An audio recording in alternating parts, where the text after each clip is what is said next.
Crisis Radio. Keep up with all this day to day at Tarpley.net. Tarpley.net. Interesting piece up there right now, which is how Fox Movietone News supported a German candidate in some elections in 1932. There are actually three. There was a presidential election, a parliamentary election, and then a second parliamentary election. The candidate's name, Adolf Hitler, supported by Fox.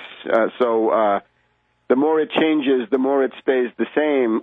Look at the array of people being supported by Fox this year, and then bear in mind that in 1932, that was Hitler receiving what one scholar called subsidized propaganda films from Fox Movietone News. However, let's get back to the Irish tragedy. It's a question of saving Ireland from a new relapse into secular poverty. And in order to do this, these banks must be destroyed. There's no way around it. If it's either national survival or these banks, then the banks must yield, and Ireland must live. Two or three other considerations on this.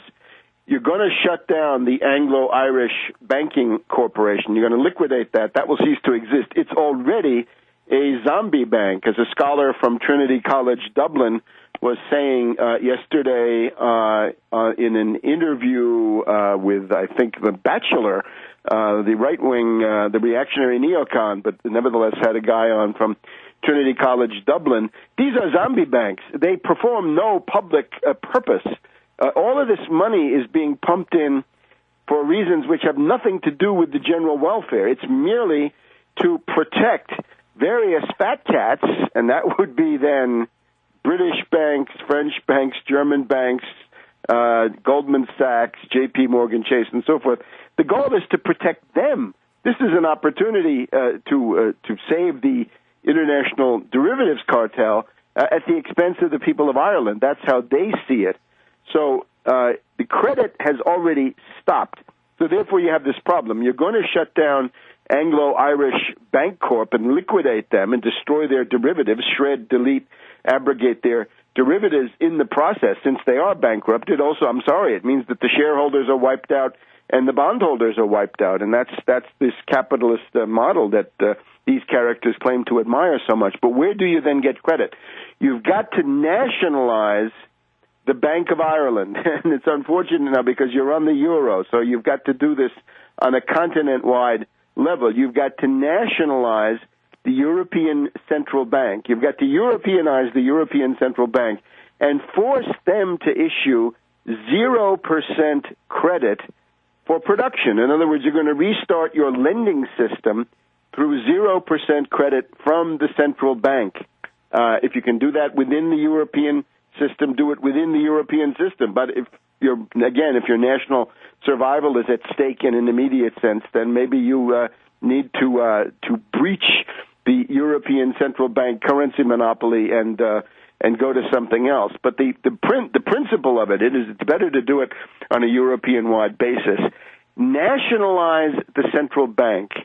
Force them to put out issues of 0% long-term credit and start building your infrastructure. You got to have some kind of a rail link, a bridge tunnel operation between Ireland, maybe through the Isle of Man, across the Irish Sea, into the British system. So then, thanks to the channel, you're part of the European railway grid. You've got to do a whole series of infrastructural investments to add to the capital stock of the country, increase the productivity of labor, and produce jobs.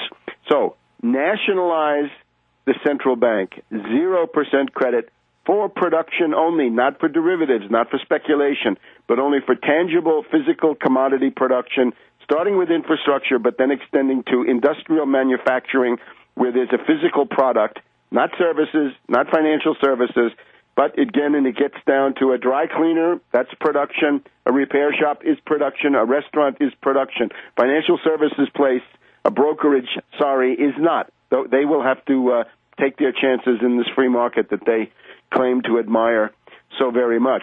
The other question is, how can you get losses this big?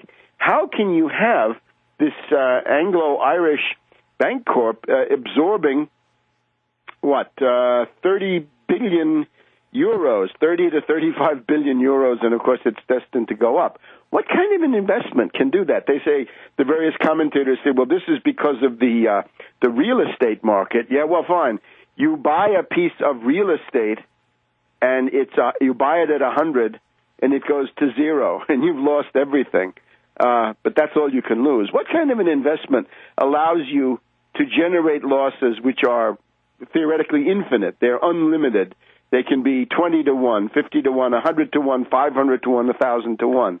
Those are derivatives. Derivatives.